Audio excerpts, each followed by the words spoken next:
അവിടെയുള്ള നമസ്കാരം. ഞാനിപ്പോ ഒന്ന് വെച്ചിട്ടുണ്ടെങ്കിലേ കുറച്ച് ആലോചിച്ചപ്പോ ഇങ്ങനെ കുറച്ച് കാര്യങ്ങളുണ്ട്. നമ്മുടെ പ്രപഞ്ചം, universe, life, existence, death, creation എല്ലാം ആകെ ഒരു കൊളപ്സ് അല്ലെങ്കിൽ അങ്ങടും ഇങ്ങടൊക്കെ ആയിട്ട് സ്കാറ്റേർഡായി കിടക്കണ പോലെ ഒരു ഫീലിംഗ് ആണ്. അപ്പോൾ ഞാൻ പറയാൻ ഉദ്ദേശിച്ചെന്ന് വെച്ചിട്ടുണ്ടെങ്കിൽ ഇപ്പം നമ്മുടെ ലൈഫും ബിഗിനിങ് ഒക്കെ ആലോചിക്കുകയാണെങ്കിൽ തന്നെ ആദ്യം തന്നെ നമ്മുടെ ഈ യൂണിവേഴ്സിൻ്റെ ഒരു ഒറിജിൻ, എക്സിസ്റ്റൻസ് എന്ന് പറയുമ്പോൾ തന്നെ അത് ഇല്ലാത്ത ഒരു സ്ഥലത്ത് നിന്ന് ഉണ്ടായതാണോ അത് ഓൾറെഡി ഉള്ളതാണോ, അങ്ങനെ കുറേ പരാമർശങ്ങൾ കിടക്കുന്നുണ്ട്. അപ്പോൾ നമ്മൾ ലൈഫായിട്ട് ഇങ്ങനെ കണക്ട് ചെയ്യുകയാണെങ്കിൽ ഇപ്പോൾ നമ്മളിപ്പോൾ ഉണ്ടായി, ജീവിച്ചു, ജനിച്ചു. അപ്പോൾ അങ്ങനെ നമ്മളിപ്പോൾ ഒരു ഇൻഡിവിജ്വൽ വ്യക്തി എന്ന നിലയിൽ നമ്മൾ ചിന്തിക്കണം, ബാക്കിലേക്ക് ചിന്തിക്കുമ്പോൾ നമ്മുടെ മെമ്മറീസ്, നമ്മുടെ ഏറ്റവും പഴയ മെമ്മറി നമുക്ക് റീകളക്ട് ചെയ്യാൻ പറ്റണത് ഒരു നമ്മൾ എന്താ പറയുക, ഏത് സ്റ്റാൻഡേർഡ്, ഒരു അല്ലെങ്കിൽ ഒരു 5 years, 4 years, 3 years, ഒരു 2 years അതിനും ബിഹൈൻഡിലേക്ക് നമുക്ക് ആ ഒരു മെമ്മറി റീകളക്ട് ചെയ്യാനായിട്ട് പറ്റുന്നുണ്ടാവും. അപ്പം അതിനു മുമ്പ് നമ്മൾ അമ്മയുടെ ഗർഭപാത്രത്തിലായിരുന്നു. ആ ഒരു എക്സിസ്റ്റൻസ്, ആ ഒരു ഫീലിംഗ് നമുക്ക് അനുഭവിച്ചറിയാൻ പറ്റുന്നില്ല. അപ്പം നമുക്ക് ഒരു സെൽഫ് അവയർനെസ് ഉണ്ടാകുന്നത് നമ്മൾ എന്താണെന്ന് നമുക്ക് തന്നെ ഒരു അവയർനെസ് വരണത് കുറച്ച് സമയത്തിന് ശേഷമാണ്. ഒരു 2-3 വയസ്സൊക്കെ നമുക്ക് മാക്സിമം നമുക്ക് അങ്ങനെ വിചാരിക്കാം. അപ്പം നമ്മൾ ജനിച്ച് വീഴുന്ന ഒരു അന്തരീക്ഷത്തിൽ എന്താണോ നമ്മുടെ അച്ഛനമ്മയും പറയാണ്, അപ്പോൾ അവരെ നമ്മൾ കാണുന്നു, അവരെ കണ്ട് വളരുന്നു. അപ്പോൾ അതാണ് നമ്മുടെ അച്ഛനും അമ്മയും, അതോ സഹോദരങ്ങളോ എന്തോ ആണെങ്കിൽ എന്തോ. അപ്പോൾ ആ ഒരു അറ്റ്മോസ്ഫിയർ, നിങ്ങൾ അവിടെ ജനിച്ചു വീഴുന്നു, ആ രാജ്യം, ആ റിലീജിയൻ, അത് നമ്മൾ ഫോളോ ചെയ്ത് പോകുന്നു. അപ്പോൾ ഇതിലെന്ന് പറയുമ്പോൾ ഈ അച്ഛനമ്മ എന്നൊക്കെ പറയുമ്പോൾ 2 വ്യക്തികൾ. അപ്പോൾ അവർക്ക് നിങ്ങളിലുള്ള, അതായത് നിങ്ങളെ സംബന്ധിച്ചിടത്തോളം എന്താണ് അവരുടെ സ്ഥാനം, അല്ലെങ്കിൽ അച്ഛനും അമ്മേരെയും പോയിന്റിൽ നിന്ന് ചിന്തിക്കുമ്പോൾ നിങ്ങൾ അവരുടെ മക്കളാണ്. പക്ഷെ അച്ഛനും അമ്മയ്ക്കും അതൊരു അവരുടെ മാത്രം സ്വന്തം എന്ന് അവകാശപ്പെടാനുള്ള ഒരു സാധ്യതയും ഇല്ലല്ലോ. അച്ഛനും അമ്മയും ഒരു എന്താ പറയുക, വിവാഹത്തിന് ശേഷം, അതായത് അവർക്ക് മക്കൾ വേണം എന്നുള്ളൊരു താല്പര്യത്തിൽ അത് നിങ്ങളുണ്ടായി, മകനോ മകളോ എന്തായിക്കോട്ടെ. അപ്പോൾ അതിൽ കവിഞ്ഞ് അച്ഛനും അമ്മയെന്ന് അവർക്ക് പറയാം. പക്ഷെ ഓരോരുത്തരും ഓരോ ഇൻഡിവിജ്വൽസാണ്. അപ്പോൾ അവർക്ക് അവകാശപ്പെടാനായിട്ട് അതിൽ പ്രത്യേകിച്ച് ഒന്നുമില്ല. അതുപോലെ തന്നെ ഈ നമ്മളിപ്പോൾ മക്കളുണ്ടാക്കുന്നു, അപ്പോൾ ഏത് ജീനാണ് അവർക്ക് കിട്ടണത്, അച്ഛൻ്റെ അമ്മേരെയാണോ? അപ്പോൾ പറയണത്, നമ്മളിത് റിലേറ്റഡ് ആയിട്ടുള്ള വീഡിയോസും അതൊക്കെ പറയണത് ഒരു 7 തലമുറ ബാക്കിലേക്ക് പോകാനുള്ള സാധ്യത ഉണ്ടെന്നാണ് പറയണത്. ആ ജീൻ നമുക്ക് കിട്ടാനുള്ള ജനറ്റിക്കൽ എന്ത് ഹാബിറ്റ് ആണെങ്കിലും, നല്ലതാണെങ്കിലും ഗുഡ് ക്വാളിറ്റീസ് ആണെങ്കിലും ബാഡ് ക്വാളിറ്റീസ് ആണെങ്കിലും, അതൊരു 7 തലമുറ ബാക്കിലേക്ക് വരെ പോകാനുള്ള സാധ്യതകളുണ്ട്. അപ്പോൾ അത് ഒരു സൈഡിൽ അങ്ങനെ കിടക്കും. അപ്പോൾ പിന്നെ നമ്മളങ്ങനെ ആ ഒരു സാഹചര്യത്തിൽ വളർന്ന് 5ാം ക്ലാസ്, 6ാം അങ്ങനെ വളർന്ന് ഓരോ വയസ്സ് ഇങ്ങനെ ഏജായിട്ട് നമ്മൾ അവരുടേതായ കാഴ്ചപ്പാട്, അവരുടേതായ സൊസൈറ്റി, അവരങ്ങനെ ജീവിച്ച് അവരുടേതായ ചിന്തകൾ ഡെവലപ്പ് ചെയ്ത് വരുന്നു. അങ്ങനെ വളർന്ന് വലുതായി നമ്മളൊരു സ്റ്റേജ് എത്തുമ്പോൾ നമുക്ക് എന്തെങ്കിൽ നമ്മുടേതായ ഒരു ചിന്തകളും ഇതൊക്കെയാണ്. അതവിടെ നിൽക്കട്ടെ. അതിനുശേഷം കൂടുതൽ ഇൻട്രസ്റ്റിംഗ് ആയിട്ടുള്ളൊരു സബ്ജക്റ്റ് വരുന്നത് ഈ നമ്മുടെ തോട്ട് പ്രോസസ്സ്. ഇത് റിലേറ്റഡ് ആയിട്ടുള്ള വീഡിയോസും അതിൻ്റെ ടോപ്പിക്സൊക്കെ വളരെ എന്താ പറയുക, വളരെ വൈഡായിട്ട് നമ്മൾ യൂട്യൂബിലൊക്കെ സെർച്ച് ചെയ്ത് നമുക്ക് കിട്ടും. ഓരോരുത്തർക്ക് അവരുടേതായ ആശയങ്ങളുണ്ട്. അപ്പോൾ എനിക്ക് മനസ്സിലാക്കാൻ സംഭവിക്കുന്നത് കൺഫ്യൂഷനുള്ള കുറച്ച് കാര്യങ്ങളാണ് ഇതിൽ. നമ്മുടെ തോട്ട് പ്രോസസ്സ്, ഇപ്പോൾ നമ്മുടെ ചിന്തകൾ എന്ന് പറയുമ്പോൾ ബ്രെയിനിൻ്റെ ഇലക്ട്രോണിക് സിഗ്നൽസ് ആണല്ലോ. ഈ ഇലക്ട്രോണിക് സിഗ്നൽസ് എങ്ങനെയാണ് അത് കണക്ട്? ആ ഇലക്ട്രോണിക് സിഗ്നൽസ് എന്നുള്ള ഒരു ഒറിജിനാണ് നമ്മുടെ തോട്ടായിട്ട് ഡെവലപ്പ് ചെയ്യണതും അങ്ങനെ മാറി വരണതും. അപ്പോൾ എന്തിൻ്റെയും ഒറിജിൻ ഒരു തോട്ട് പ്രോസസ്സാണ്. അപ്പോൾ ഇലക്ട്രോണിക് സിഗ്നൽസ് എന്നാണ് അത് ആരംഭിക്കുന്നത്. അപ്പോൾ അതൊരു എനർജിയായിട്ട് കണക്റ്റഡ് ആണ്.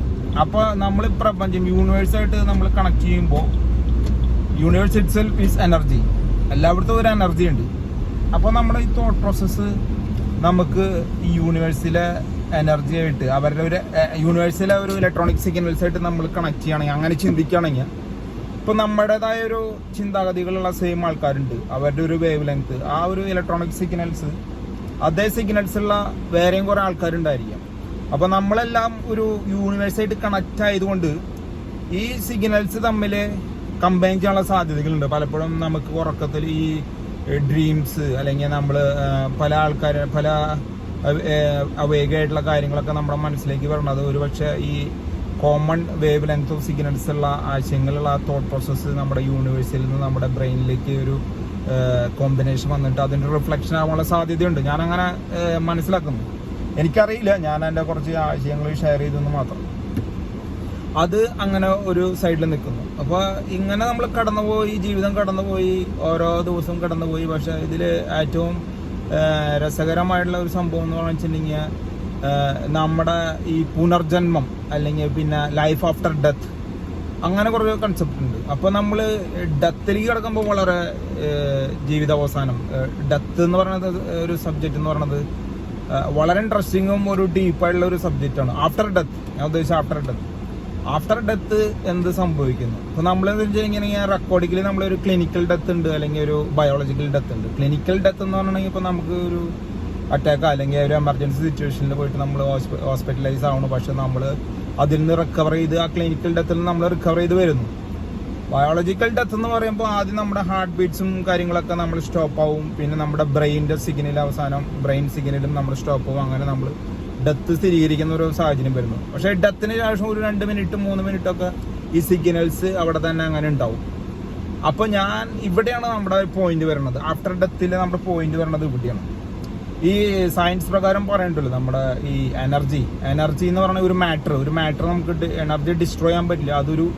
ഒരു മാറ്ററിൽ നിന്ന് വേറൊരു മാറ്റർ, ഒരു പ്ലാറ്റ്ഫോമിൽ നിന്ന് വേറൊരു പ്ലാറ്റ്ഫോമിലേക്ക് നമ്മൾ മാറുന്നു.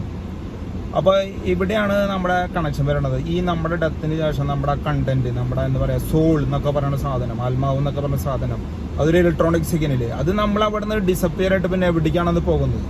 ഇപ്പം ഇതിൽ നമ്മൾ പല രീതിയിലും മതപരമായിട്ട്, മതങ്ങളൊക്കെ മനുഷ്യന്മാരുണ്ടാക്കിയതെന്നാണ് പറയേണ്ടത്. അപ്പോൾ ഓരോ മതത്തിനും അവരുടെ വിശ്വാസങ്ങളുണ്ട്. പക്ഷെ സയന്റിഫിക് ആയിട്ട് എനിക്ക് മനസ്സിലാക്കാൻ പറ്റാത്തത് എവിടെയാണ് ഈ സാധനം പോകുന്നത്. അത് അവിടെ തന്നെ സ്റ്റോപ്പ് ആവുന്നോ അല്ലെങ്കിൽ അറ്റ്മോസ്ഫിയറിൽ യൂണിവേഴ്സിൽ എവിടെയെങ്കിലും ഇത് സ്റ്റോർ ചെയ്ത് നിൽക്കുന്നുണ്ടോ എന്ന് എനിക്കൊരു സംശയം.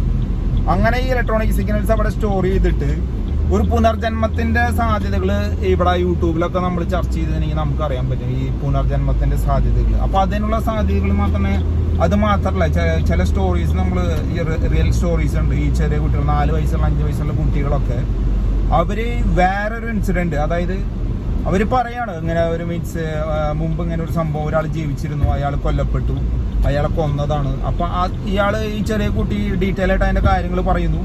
അങ്ങനെ അവരുടെ ഇതിലേക്ക് പോയിട്ട് അത് തെളിയിച്ചിട്ട് അവരെന്താ പറയാ, അവർക്ക് പണിഷ്മെന്റ് അവർ വാങ്ങിച്ചു കൊടുത്തിട്ടുള്ള കേസുകളുണ്ട്. അപ്പൊ അവിടെ ഒരു പുനർജന്മത്തിന്റെ സാധ്യത വളരെ ഫേമസ് ആയിട്ടുള്ള സയന്റിസ്റ്റും ഇവരൊക്കെ നമ്മൾ യൂട്യൂബിൽ നമ്മൾ ഇതിനെക്കുറിച്ച് ചർച്ച ചെയ്യുന്ന നമുക്ക് മനസ്സിലാക്കാൻ പറ്റും. അപ്പൊ അവിടെ ഒരു പുനർജന്മം ഉണ്ടോ? അപ്പൊ ഞാൻ ചിന്തിക്കുന്നത് എന്താ വെച്ചിട്ടുണ്ടെങ്കിൽ ഈ ഇലക്ട്രോണിക് സിഗ്നൽസ് നമ്മുടെ എന്താ പറയാ, ഒരു മനുഷ്യൻ മരിക്കുമ്പോൾ ആ സോള് അത് എവിടെയെങ്കിലും അറ്റ്മോസ്ഫിയറിൽ എവിടെയെങ്കിലും ഉണ്ടാവും. അതുപോലെ ആ ഒരു സോള് എന്നുണ്ടെങ്കിൽ നമ്മൾ എന്താ പറയാ, മോക്ഷം കിട്ടാൻ വേണ്ടി എന്തെങ്കിലും ഒരു എന്താ പറയാ സോളിഡ് ആയിട്ടുള്ള എന്തെങ്കിലും ഒരു ഹൃദയത്തിൽ അത്രയും വലിയ ഒരു ആഗ്രഹം ഉണ്ടായിട്ട് ആ ആഗ്രഹം നിറവേറ്റി പോകാതെ മരിക്കുന്ന ഒരു വ്യക്തി, ആളുടെ സോള് ആളുടെ ഒരു മോക്ഷത്തിന് വേണ്ടിയിട്ട് ചിലപ്പോൾ ആ ഒരു ഇലക്ട്രോണിക് സിഗ്നലിൽ തന്നെ പറയാം അത് അന്തരീക്ഷത്തിൽ എവിടെയെങ്കിലും ഇങ്ങനെ പറന്ന് നടക്കുന്നുണ്ടായിരിക്കാം. അപ്പോൾ ഞാൻ പറയുന്നത് ഈ മനുഷ്യന്മ എന്ന് പറയുന്നത് ഇനിയും വർഷങ്ങളായിട്ട് ഇങ്ങനെ നീണ്ടുന്നുണ്ട്. ഇനിയും അതിന്റെ റീപ്രൊഡക്ഷനൊക്കെ നടന്ന് ഇനിയും കുറേ വർഷങ്ങളോളം മുന്നോട്ട് പോകും. അപ്പൊ ഈ ഇലക്ട്രോണിക് സിഗ്നൽസ്, അങ്ങനെയുള്ള ഇലക്ട്രോണിക് സിഗ്നൽസ് നമ്മുടെ യൂണിവേഴ്സിൽ നിൽക്കുന്നു. അപ്പോൾ ഇതുപോലെ തന്നെ ഈ സെയിം വേവ് ലെങ്ത് ഉള്ള അങ്ങനെ ഏതെങ്കിലും ഇലക്ട്രോണിക് സിഗ്നൽ നമ്മളെ തോട്ട് പ്രോസസ്സിലൂടെ ചിന്തിച്ച് അങ്ങനെ സെയിം വേവ് ലെങ്ത് ഉള്ള ആളുകൾ, അവരിലൂടെ ഈ ഒരു റീപ്രൊഡക്ഷൻ സാധ്യമല്ലേ?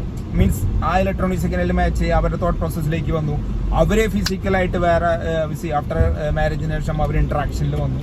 അപ്പോൾ അതൊരു ജനറ്റിക്കലായിട്ട് വന്ന് ശരീരത്തിൽ വന്ന് ആ സെയിം സോൾ അല്ലെങ്കിൽ അതിൻ്റെ ഓൾമോസ്റ്റ് സ്വഭാവ നേച്ചറുള്ള ഒരു ക്യാരക്ടർ ഒരു പുതുതായിട്ട് രൂപപ്പെടുന്നു. അവിടെ ഒരു പുനർജന്മത്തിൻ്റെ ഉള്ള സാധ്യതകളില്ലേ. അപ്പോൾ ഇതൊരു സൈഡിൽ കിടക്കുന്ന ഘടകമാണ്. കാരണം നമ്മൾ ഞാൻ ആദ്യം പറഞ്ഞ പോയിന്റും അവസാനം പറഞ്ഞ പോയിന്റും നിങ്ങളിപ്പോൾ ഒന്ന് ചിന്തിക്കുകയാണെങ്കിൽ, ആദ്യം പറഞ്ഞ പോയിന്റിൽ നാം പറഞ്ഞല്ലോ ഒരു 3 വയസ്സിന് മുമ്പുള്ള സ്റ്റേജ് എന്താണെന്ന് നമുക്കറിയില്ല. അതുപോലെ ആഫ്റ്റർ ഡെത്ത് എന്ത് സംഭവിക്കും എന്നുള്ളത് നമുക്ക് കറക്റ്റായിട്ട് അറിയില്ല. അത് ആഫ്റ്റർ ഡെത്തിന് മാത്രമേ നമുക്ക് മരിച്ചതിന് ശേഷമാണ് നമുക്കത് റിയലൈസ് ചെയ്യാനായിട്ടുള്ള പറ്റുള്ളൂ. അപ്പം നമുക്ക് 2 രീതിയിൽ ചിന്തിക്കാം. ഏത് മരിച്ചതിന് ശേഷം കംപ്ലീറ്റ്ലി സ്റ്റോപ്പ്, ആ പ്രോസസ്സ് കംപ്ലീറ്റ്ലി സ്റ്റോപ്പ്. പക്ഷെ നമുക്ക് പിന്നെയും ചിന്തിക്കാനുള്ളൊരു അവസരം തരുന്നത് ഈ ഞാൻ പറഞ്ഞ ഇലക്ട്രോണിക് സിഗ്നൽ, അതിനൊരു അല്ലെങ്കിൽ ആത്മാവ്, ആ സോള്, അതിനൊരു അന്ത്യം ഉണ്ടോ? അത് ഇവിടെ അന്തരീക്ഷത്തിൽ എവിടെയെങ്കിലും കിടക്കുന്നുണ്ടോ? ആയ പറഞ്ഞ പോലെ ഈ എനർജി ഒരിക്കലും നശിക്കാതെ അത് വേറൊരു രൂപത്തിലേക്ക് മാറ്റപ്പെടുന്നുണ്ടോ? ഇവിടെ അതിലാണ് അതിലാണ് ഓരോ മതങ്ങളും അതിനെ സ്വർഗം നരകം എന്നൊക്കെ വിശേഷിപ്പിച്ച് പല രീതിയിൽ ചിന്തിക്കുന്നത്.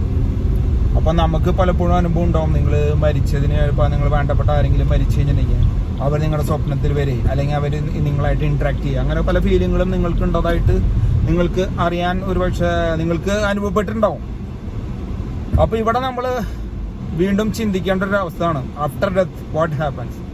നിങ്ങൾക്ക് ഇതിനെക്കുറിച്ച് എന്തെങ്കിലും നിങ്ങളുടെ ഒരു അഭിപ്രായം, ഞാൻ വേറെ നിങ്ങൾ ലിങ്ക് ഇട്ടിട്ട് ഒരു യൂട്യൂബ് വീഡിയോ ഷെയർ ചെയ്തിരിക്കാറില്ല.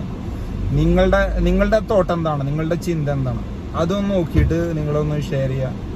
അപ്പോൾ അത് ഞാനിപ്പോൾ ഇത് കുറേ ഇതിനെക്കുറിച്ച് ഇങ്ങനത്തെ ടോപ്പിക് വളരെ ഇൻട്രസ്റ്റിംഗ് ആയതുകൊണ്ട് ഞാൻ അതിനെ കുറിച്ചുള്ളൊരു ക്ലാരിറ്റി കിട്ടാൻ വേണ്ടിയിട്ട് ഞാൻ നിങ്ങളുടെ അടുത്ത് ചോദിക്കുകയാണ്. അപ്പോൾ നിങ്ങളുടെ അഭിപ്രായങ്ങൾ എന്താണെന്ന് വെച്ചിട്ടുണ്ടെങ്കിൽ നിങ്ങളൊന്ന് തിരിച്ചിടുക. അപ്പോൾ കുറേ കാരണം കുറേ തോട്ട് പ്രോസസ്സ് ഇങ്ങനെ ഇന്റർലിങ്ക് ആയിട്ട് ഒരു ക്ലാഷ് ആയിട്ട് കിടക്കണം. അപ്പോൾ ഒരു ക്ലാരിറ്റിക്ക് വേണ്ടിയിട്ടാണ് നിങ്ങളുടെ അഭിപ്രായങ്ങൾ, വലിയ അഭിപ്രായങ്ങൾ രേഖപ്പെടുത്തുക. Okay, by.